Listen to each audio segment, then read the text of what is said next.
अस्सलाम वालेकुम प्यारे बच्चों। ब्राउन मुंबई महानगर पालिका शिक्षण विभाग MCGM ऑनलाइन वर्चुअल क्लास में आप सभी का इस्तकबाल है, स्वागत है। मैं हूं आपका मुअल्लिम शम्स तबरेज़। चलिए करते हैं लेसन की शुरुआत।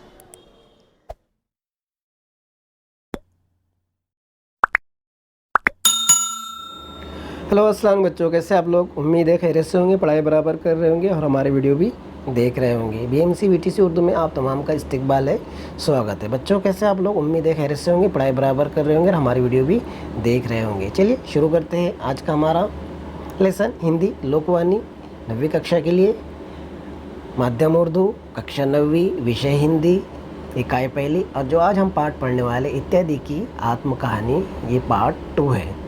इससे पहले हमने पार्ट 1 बनाया था। मुझे उम्मीद है आपने वो वीडियो देख लिए होंगे। अगर वो वीडियो नहीं देखे तो पहले वो वाला वीडियो देखिए, उसके बाद ये वीडियो देखिए, तो आपको पूरा लेसन अच्छे से समझ में आ जाएगा। तो आज हम जो पार्ट पढ़ने वाले हैं वो पार्ट है इत्यादि की आत्म कहानी पार्ट 2, जिसे लिखा है यशोदानंद अखौरी ने। और मैं हूँ आपका शिक्षक शम्स तबरेज़। चलिए ज़्यादा टाइम पास ना करते हुए सीधा बढ़ते हैं हम हमारे पार्ट की तरफ। आगे बढ़ने से पहले इस मैसेज को ध्यान से सुनिए। हाँ बच्चों, सबसे पहले आपको यहाँ पर जो BMC VTC उर्दू दिख रहा है, उसके सामने आपको रेड कलर में सब्सक्राइब का बटन दिख रहा है।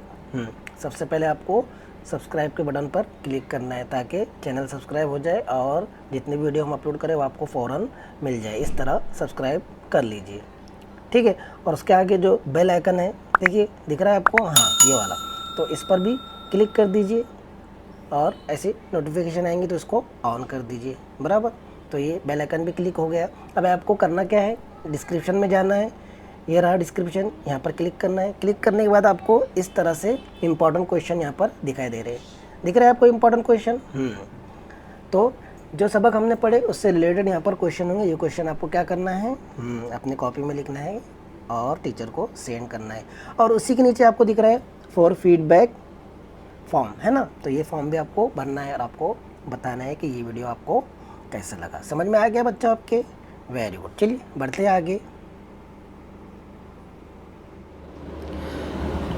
तो बच्चों इससे पहले हमने इसका पार्ट 1 पढ़ लिए थे और मुझे उम्मीद है आपने वीडियो देख लिए होंगे। सबसे पहले हमने यशोदानंद जो इसके लेखक है उनका परिचय देखा था। उसके बाद हमने देखा था कि इस पाठ से हमें क्या सीख मिलती है, क्या समझने के लिए मिलता है। वो ये पाठ जो है वर्णनात्मक निबंध है। स्थान, वस्तु, विषय, कार्य आदि के वर्णन को प्रधानता देते हुए लेखक व्यक्तित्व एवं कल्पना का समावेश करता है। और यहाँ पे इत्यादि शब्द का उपयोग, दुरुपयोग, सदुपयोग के बारे में बताया गया है। और इत्यादि जो है कह रहे हैं यहाँ पे इस सबक में कि मैं इतना महान हूँ, हर जगह यूज़ होता हूँ, फिर भी मेरे बारे में किसी ने कुछ नहीं लिखा आज तक। सब लोग बस दूसरों के बारे में लिखते रहते हैं, लेकिन मेरे बारे में आज तक किसी ने नहीं लिखा। तो वो कह रहे हैं कि मैं अपनी कहानी खुद सुनाने वाला हूँ। आपको पहले से मैं बता दे रहा हूँ कि मुझे मियाँ मिट्ठू मत कहिए, क्योंकि मेरी कहानी किसी ने नहीं कहा, इसलिए मैं अपनी कहानी खुद कह रहा हूँ। कौन? इत्यादि। वो कह रहे हैं कि मुझे पता नहीं कि मैं कब पैदा हुआ, कहाँ पैदा हुआ, लेकिन मुझे इतना याद है कि मैं उस वक्त पैदा हुआ, उस वक्त मेरा जन्म हुआ जब शब्द का अकाल पड़ा हुआ था, चारों तरफ शब्दों की कमी थी। इसके बारे में उन्होंने बताया कि मेरी माता का नाम क्या था, पिता का नाम क्या था, और मेरे माता पिता ने मिलकर मेरा जो नाम रखा वो था इत्यादि। और कुछ लोग मुझे शॉर्ट फॉर्म में यानी अपने पिता के नाम के आधार पर आदि भी कहने लगे। इसके अलावा वो कह रहे हैं कि पुराने ज़माने में मेरा ज़्यादा इस्तेमाल नहीं था, ज़्यादा उपयोग नहीं था, फिर धीरे धीरे मेरा उपयोग होने लगा। उसके बाद वो कह रहे हैं कि मेरी भाषाएं, कितनी भी भाषाएं हों अलग अलग, लेकिन मैं हर भाषा में इस्तेमाल होता हूँ। भाषा अलग हो सकती है, रंग अलग हो सकता है, रूप अलग हो सकता है, प्रकार अलग हो सकता है, लेकिन मैं हर भाषा में यूज़ होता हूँ। और मैं कहीं भी आने जाने में संकोच महसूस नहीं करता हूँ, चाहे गरीब हो, अमीर हो, बूढ़ा हो, चाहे फ़कीर हो, पंडित हो, बड़ा ज्ञान वाला हो या फिर मूर्ख हो, मैं कहीं भी जाने में संकोच नहीं करता हूँ, बल्कि हर जगह जाता हूँ। लेकिन दूसरे शब्द ऐसा नहीं करते, इसीलिए मैं सबका प्यारा हूँ, सब मुझे प्यार करते हैं। यहाँ तक हमने पढ़ लिए थे पिछले पार्ट में। अगर आपने वो वीडियो नहीं देखा है तो वो वीडियो देख लीजिए, आपको मज़ा आएगा। चलिए बढ़ते आगे और शुरू करते हैं आज का हमारा सबक, यानी इत्यादि की आत्मकहानी का पार्ट 2। परोपकार और दूसरे का मान रखना तो मानो मेरा कर्तव्य ही है। ये किए बिना मुझे एक पल भी चैन नहीं पड़ता। कौन कह रहा है ये? इत्यादि। संसार में ऐसा कौन है जिसके अवसर पड़ने पर मैं काम नहीं आता। निर्धन लोग जैसे भाड़े पर कपड़ा पहनकर बड़े बड़े समाजों में बड़ाई पाते हैं, कोई उन्हें निर्धन नहीं समझता, वैसे ही मैं भी छोटे छोटे वक्ताओं और लेखकों की दरिद्रता झटपट दूर कर देता हूँ। अब दो एक दृष्टांत लीजिए। क्या कह रहे हैं यहाँ पर? इत्यादि। परोपकार और दूसरों का मान रखना तो मानो मेरा कर्तव्य है। दूसरों पर एहसान करना, उनका मान रखना, ये तो मेरा क्या है? कर्तव्य है, यानी ये मेरा फ़र्ज़ है। ये किए बिना मुझे एक पल भी चैन नहीं पड़ता। संसार में ऐसा कौन है जिसको अवसर पड़ने पर मैं काम नहीं आता। क्या कह रहे हो कि अपने संसार में ऐसा कौन है जिसको मेरी ज़रूरत नहीं है, समय समय पर मैं उसके काम ज़रूर आता हूँ। कौन? इत्यादि। निर्धन लोग जैसे भाड़े पर कपड़ा पहनकर बड़े बड़े समाजों में बड़ाई पाते हैं, कोई उन्हें निर्धन नहीं समझता, वैसे मैं भी छोटे छोटे वक्ताओं और लेखकों की दरिद्रता झटपट दूर कर देता हूँ। कह रहे कि जैसे बड़े बड़े लोग भाड़े पर कपड़े पहनते हैं और फिर अपनी बड़ाई बयान करते हैं, वैसे ही मैं छोटे छोटे जो वक्ता रहते हैं, यानी जो भी नए नए हैं, आगे बढ़ रहे हैं वक्ता और लेखक, यानी कहने वाले और लिखने वाले, उनका मैं क्या करता हूँ? झटपट दूर कर देता हूँ। उनकी जो परेशानी है, जो उनकी मुश्किलें, झटपट दूर कर देता हूँ। अब दो एक दृष्टाएँ लीजिए, यानी अब वो छोटे छोटे वक्ता है या लेखक है, उनके बारे में इत्यादि सुना रहे कि उन्होंने उसकी किस तरह मदद की, उनका फ़र्ज़ कैसे निभाया। चलिए आगे बढ़ते हैं और देखते हैं किस तरह उन्होंने फ़र्ज़ निभाया। वक्ता महाशय वक्तृत्व देने को उठ खड़े हुए। अपनी विद्वत्ता दिखाने के लिए सब शास्त्रों की बात थोड़ी बहुत कहना चाहिए, पर पन्ना भी उलटने का सौभाग्य नहीं प्राप्त हुआ। क्या कह रहे वो कि एक जो महाशय थे वो उठ खड़े हुए कुछ कहने के लिए, शास्त्र पर थोड़ी बहुत का बात कहना चाहते थे, लेकिन बात कहने से पहले उन्होंने उसके बारे में कुछ भी नहीं पढ़ा, पन्ना भी उलटने का सौभाग्य नहीं प्राप्त हुआ उन्हें। अपनी क्या दिखा रहे थे? विद्वत्ता दिखा रहे थे, लेकिन शास्त्र की बात थोड़ी बहुत कहना चाहिए, हाँ ज़्यादा नहीं कहना चाहिए, लेकिन उन्होंने तो उसके बारे में कुछ भी मालूमात हासिल नहीं की थी, सौभाग्य उन्हें प्राप्त नहीं हुआ था। इधर उधर से सुनकर दो एक शास्त्रों और शास्त्रकारों का नाम भर भी जान लिया है।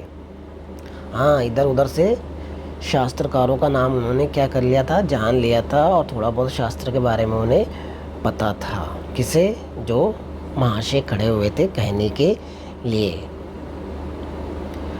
अब क्या बोल रहे हैं आगे? वो कहने के तो खड़े हुए हैं, पर कहे क्या? क्योंकि उसके बारे में कुछ भी उन्हें पता नहीं था।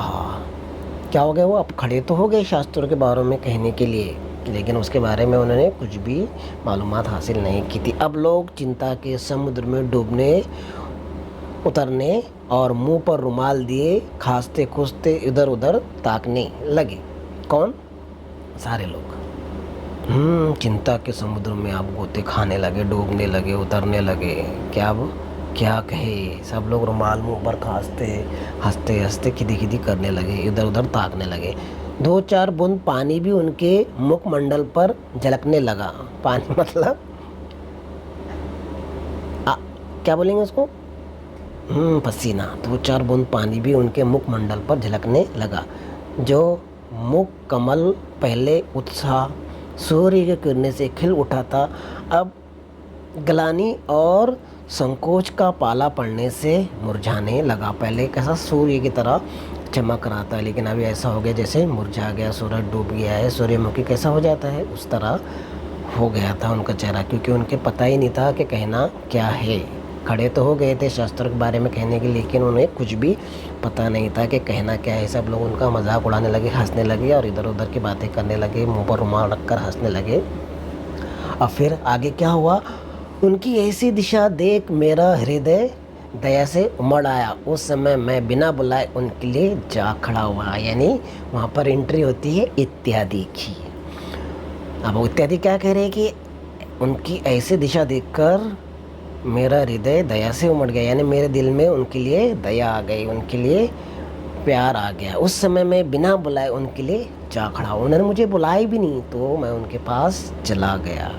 मैंने उनके कानों में चुपके से कहा, महाशय कुछ परवाह नहीं, आपकी मदद के लिए मैं हूँ, कोई टेंशन मत लीजिए, मैं आ गया हूँ आपकी मदद के लिए, बस आप शुरू करो, मैं आपकी मदद के लिए यहाँ पर तैयार हूँ। क्या कहे उन्होंने कि महाशय कुछ परवाह नहीं, आपकी मदद के लिए मैं हूँ, आपके जी में जो आवे प्रारंभ कीजिए। आपके जो भी आता है आप उससे आप क्या कर सकते हैं, प्रारंभ कर सकते हैं, शुरुआत कर सकते हैं। फिर तो मैं कुछ निभा लूँगा, जैसे आप शुरुआत करेंगे मैं कुछ ना कुछ निभा ही लूँगा। कौन, इत्यादि। मेरे ढाढ़स बांधने पर बेचारे वक्ता जी के जी में जी आया। क्या आया, वक्ता जी के जी में जी आया। मैंने क्या किया, उनकी हिम्मत बांधी, थोड़ा उन्हें प्रोत्साहन दिया कि हाँ आप कर सकते हैं, आप तो शुरुआत तो कीजिए, मैं आपके साथ हूँ। किसे कहा उन्होंने, वक्ता को। क्या कह रहे इत्यादि के उनकी हालत देखकर मुझसे रहा नहीं गया, मैं फ़ौरन उनकी मदद के लिए वहाँ पर पहुँच गया और उनके कानों में कहा कि महाशय कुछ परवाह नहीं है, आप बस प्रारंभ कीजिए, फिर मैं कुछ ना कुछ तो निभा ही लूँगा। तो इस तरह से बात करने पर उनके जी में जी आया। किसके, वक्ता के। उनका नाम फिर ज्यों का त्यों हरा भरा हो उठा, उनका मन क्या हो गया, हरा भरा उठा। थोड़ी देर के लिए जो उनके मुखड़े की आकाश मंडल में चिंता चिन्ह के बादल दिख पड़ा था वो एक बारगी फट गया। यानी क्या कह रहे हो कि ज़रा सी देर के लिए उनके आकाश मंडल पर, यानी कहकशा में, यानी उनके चेहरे के आकाश मंडल में जो चिंता का चिन्ह का बादल था, यानी जो चिंता का बादल उनके चेहरे पे था, अचानक वो क्या हो गया, फट गया और बारिश हो गई। यानी जो चिंता में वो थे, जो घबराहट में वो थे, जो उनके मन में अजीब अजीब बातें थी, वो सब निकल गई, क्योंकि उनका सहारा कौन बना था, इत्यादि। के बस आप शुरू कीजिए, मैं आपके साथ हूँ, आपको कहीं अटकने नहीं दूंगा। उनकी उन्होंने मदद की कि बस आप क्या कीजिए, शुरू कीजिए, आप कहना शुरू कीजिए और फिर बीच बीच में आप इत्यादि इत्यादि इत्यादि का उपयोग करते रहिए, तो आपको कोई चिंता, कोई परेशानी नहीं होगी। बढ़ते आगे। उत्साह का सूर्य फिर निकल आया, अब लगे वे यो वक्तृत्व झाड़ने।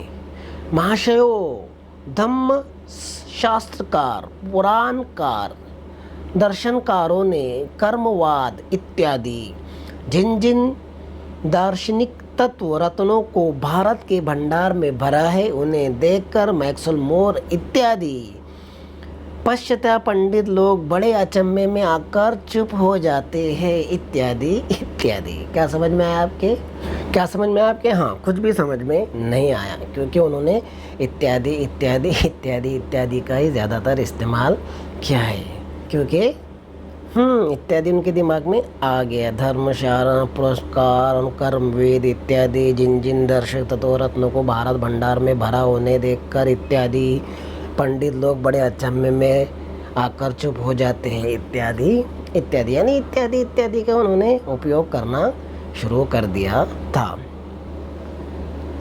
चलिए आगे बढ़ते हैं और एक कहानी सुना रहे, सुनिए। और किसी समालोचक महाशय का किसी ग्रंथकार के साथ बहुत दिनों से मनमुटाव चढ़ रहा था, यानी चला आ रहा है। जब ग्रंथकार की कोई पुस्तक समालोचना के लिए समालोचक साहब के आगे आई, तब वे बड़े प्रसन्न हुए, क्योंकि ये दाव तो वे बहुत दिन से ढूंढ रहे थे।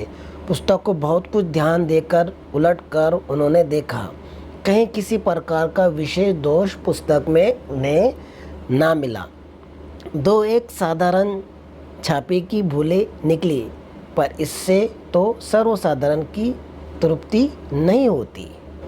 क्या कह रहे हैं यहाँ पर कि किसी समालोचक महाशय का किसी ग्रंथकार के साथ बहुत दिनों से मनमुटाव चला आ रहा था। हाँ, यानी उनके आपस में क्या हो रही थी, मनमुटाव था, आपस में हल्का फुल्का उनका बोलचाल झगड़ा था। जब ग्रंथकार की कोई पुस्तक समालोचना के लिए समालोचक साहब के आगे आई, तब वे बड़े प्रसन्न हुए। हाँ, अब क्या हुए, किताब उनके पास आई, अब वो बड़े प्रसन्न हुए कि हाँ, इसमें मैं गलतियाँ अब निकालूंगा। अब जो मेरा झगड़ा है या जो मेरा मन मुटाव है, मैं इसके ज़रिए उसको पूरा करूँगा। क्योंकि ये दाव तो वे बहुत दिन से ढूंढ रहे थे। हाँ, कब ऐसा मौका आएगा, कब इसकी किताब मेरे सामने आएंगी और कब मैं उसमें गलतियाँ निकालूंगा, भर भर के गलतियाँ निकालूंगा। पुस्तक को बहुत कुछ ध्यान देकर उलटकर उन्होंने देखा, कहीं किसी प्रकार का विशेष दोष पुस्तक में उन्हें ना मिला। अब क्या करने लगे, वो दोष निकालने लगे। हाँ, तो उन्हें क्या किया, कहीं ज़्यादा कुछ दोष नहीं मिला। दो एक साधारण छापी की भूलें निकली, पर इससे तो सर्वसाधारण की तृप्ति नहीं होती। हाँ, दो तीन जगह उन्हें कुछ मिला, लेकिन वो जो छपाई में होता है उसकी कुछ गलतियाँ थी। अब इससे तो उनका दिल नहीं बैठा। हाँ, कि अब मैं कैसे करूँ, क्या करूँ, यहाँ पे तो गलतियाँ बहुत कम हैं, और वो भी छापे की गलतियाँ हैं, सिर्फ छपाई में जो गलतियाँ हुई है। अब मैं कैसा करूँ, अपना मन मुटाव को और आगे कैसे बढ़ाऊँ, कैसे गलतियाँ निकालूँ। समझ में आया यहाँ पे आपके क्या हो रहा है। हाँ, इसे समझना हमें ज़रूर है कि एक किताब उनके पास आई, दोनों में मन मुटाव था, किताब लिखने वाले के और किताब की गलतियाँ निकालने वालों के बीच में मन मुटाव था। वो चाह रहे कि इसकी किताब कब मेरे पास आती है और कब मैं उसकी गलतियाँ निकालता हूँ। जब गलतियाँ निकालने के लिए बैठे तो कुछ उसमें गलतियाँ नहीं मिली उन्हें, दो तीन गलतियाँ थी, वो भी छपाई में आई हुई थी। अब वो और झंझला उठेगी, अब मैं क्या करूँ। समझ में आया ना आपके, वेरी गुड। चलिए बढ़ते आगे। ऐसी दशा में बेचारे समालोचक महाशय के मन में मैं याद आ गया। कौन याद आ गया, इत्यादि। वे झटपट मेरी शरण में आए। फिर क्या है, पै 12 उन्होंने उस पुस्तक की यूँ समालोचना कर डाली, पुस्तक में जितने दोष हैं उन सभी को दिखाकर हम ग्रंथकार की अयोग्यता का परिचय देना तथा अपने पत्र का स्थान भरना और पाठकों का समय खोना नहीं चाहते, पर दो एक साधारण दोष हम दिखा देते हैं, जैसे इत्यादि इत्यादि। समझ में आया आपके, नहीं। चलिए, अब जैसे कि हमने पिछले पैराग्राफ में देखे कि क्या कर रहे थे वो। हाँ, समालोचक बहुत दिनों से क्या कर रहे तो सोच रहे थे कि कब मुझे मौका मिलेगा और कब मैं इसकी गलतियाँ निकालूंगा। तो उन्होंने क्या किया कि किताब को बहुत अच्छी तरह से ऊपर नीचे आगे पीछे से जाना, पहचाना, परखा, लेकिन उसमें कुछ गलतियाँ उन्हें नहीं मिली। बस तो एक गलती थी, वो भी छापे की। तो वो कहाँ पर आए फिर, किसके पास आए, इत्यादि के पास।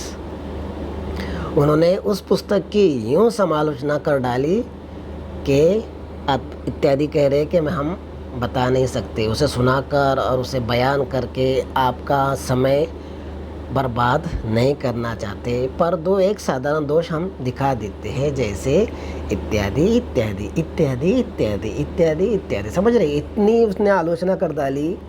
उसमें क्या थी, बस दो एक गलतियाँ थी। क्या थी, दो एक गलतियाँ थी, वो भी छापे की, लेकिन उन्होंने इत्यादि का उपयोग करके उसे बहुत बड़ा बना दिया और उनके ऊपर सवालिया निशान उठा दिए। किसके ऊपर, लेखककार के ऊपर। क्या देख रहे हैं हम, इत्यादि की आत्म कहानी हम सुन रहे हैं। वो अपनी कहानी खुद सुना रही है। और इस पार्ट में हम क्या सीख मिलती है, इस पार्ट में ये बताया गया है कि इत्यादि का उपयोग, सदुपयोग, दुरुपयोग किस तरह होता है। तो अब यहाँ पर आप मुझे बताइए, समालोचक ने इत्यादि का उपयोग किया, सदुपयोग किया या फिर दुरुपयोग किया।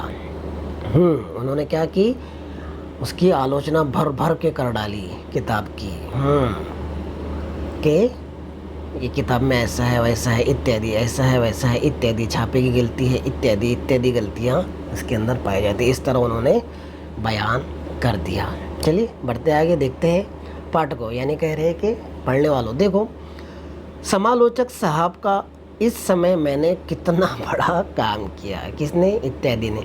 यदि ये अवसर उनके हाथ से निकल जाता तो वे अपने मन मुटाव का बदला कैसे लेते।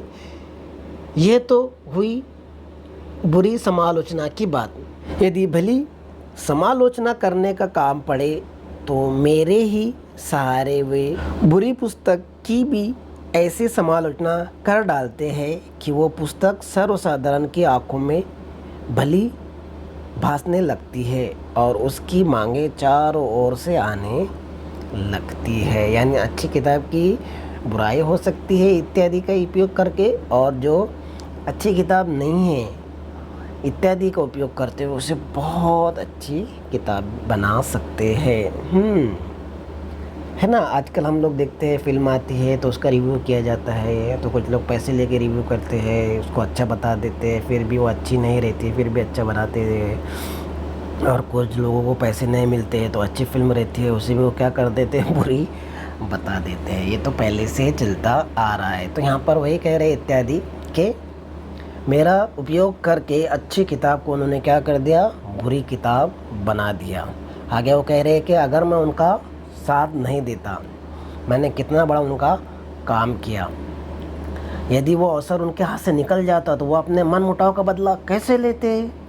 हाँ, उनका जो मन मुटाव था उन्हें बदला लेना था, तो उन्होंने इत्यादि इत्यादि का उपयोग करके पूरी किताब को क्या कर दिया, ख़राब कर दिया। उसकी समालोचना इस तरह की कि वो किताब खराब है। यदि भली समालोचना करने का काम पड़े तो मेरे ही सहारे बुरी पुस्तक की भी ऐसी समालोचना कर डालते हैं कि ऐसी किताब है, वैसी किताब बहुत अच्छी किताब है इत्यादि इत्यादि, इसमें ये है इत्यादि इत्यादि, इसमें वो है इत्यादि इत्यादि। इस तरह बुरी किताब को भी अच्छी किताब बना देते हैं। किसके सहारे? सिर्फ और सिर्फ मेरे ही सहारे। तो मैं इनके बड़े काम होता हो, चाहे बुराई करने के काम हो, चाहे उसकी भलाई करने का काम हो, चाहे किसी की तारीफ़ करना हो, चाहे किसी की बुराई करना हो, इत्यादि इत्यादि लगा दो और ज़्यादा उसकी तारीफ़ हो जाती है। कहाँ तक कहूँ, मैं मूर्ख को विद्वान बनाता हूँ, जिसे युक्ति नहीं सूझती उसे युक्ति सुझाता हूँ। लेखक को यदि भाव प्रकाशित करने को भाषा नहीं जुटती तो भाषा जुटाता हूँ। कवि को जब उपमा नहीं मिलता तो उपमा बताता हूँ। सच पूछिए तो मेरे पहुँचते ही अधूरा विषय भी पूरा हो जाता है। बस क्या इतने से मेरी महिमा प्रकट नहीं होती। क्या कह रहे, कहाँ तक कहूँ, मैं मूर्ख को विद्वान बना देता हूँ, यानी जो बेवकूफ़ है उसको भी बड़ा इल्म वाला बना देता हूँ, इत्यादि इत्यादि का इस्तेमाल करते हुए। जिसे युक्ति नहीं सूझती उसे युक्ति सुझाता हूँ। लेखक को यदि भाव प्रकाशित करने को भाषा नहीं जुटती तो भाषा जुटाता हूँ। यानी लेखक जब अपना भाव प्रकट करता है, जब वो लिखता है, बहुत सारी चीज़ें लिख लेता है, और जब उसको आगे कुछ नहीं आता है तो तब वो मेरा इस्तेमाल करता है, इत्यादि का उपयोग करता है। कवि को जब उपमा नहीं मिलता तो उपमा बताता हूँ, कवि को जब कुछ नहीं मिलता तो उसको भी मैं उपमा देता हूँ।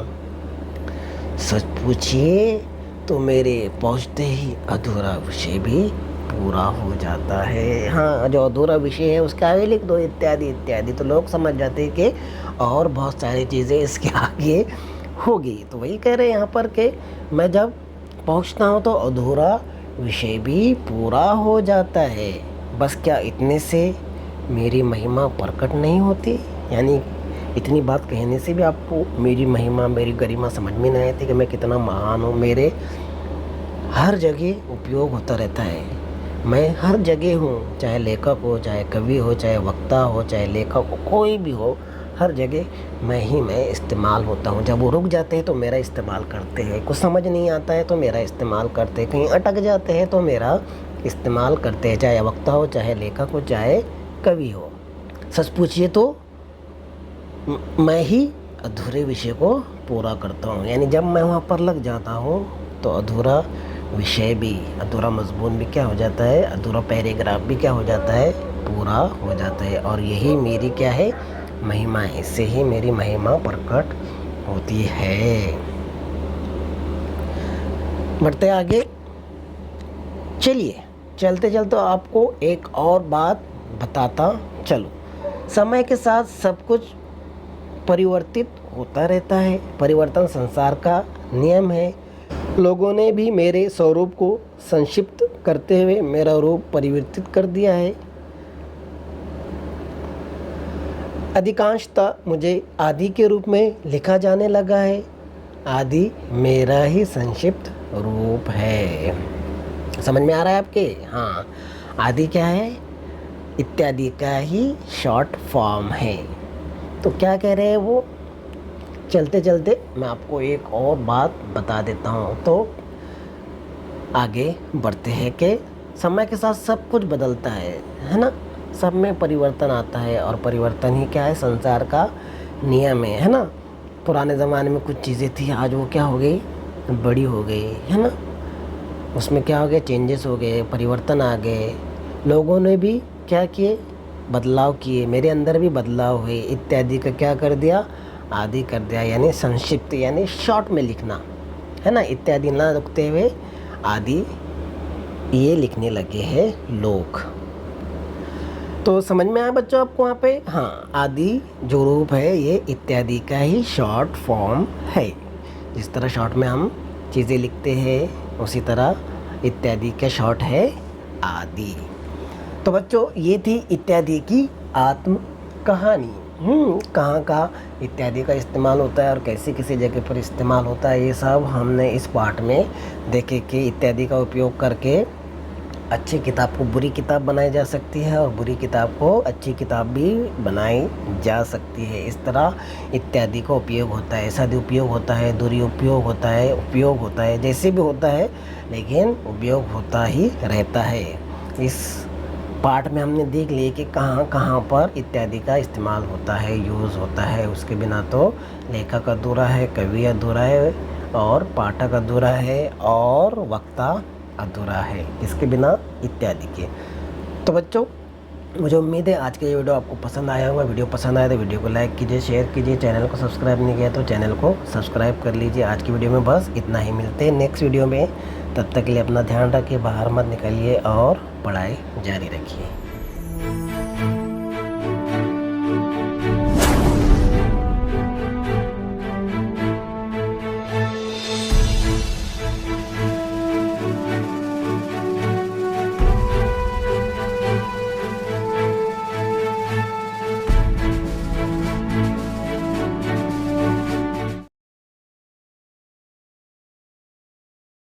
तो बच्चों मुझे उम्मीद है आपको आज का लेसन पसंद आया होगा। आज की वीडियो में बस इतना ही, मिलते हैं हम नेक्स्ट वीडियो में। तब तक के लिए अल्लाह हाफिज़।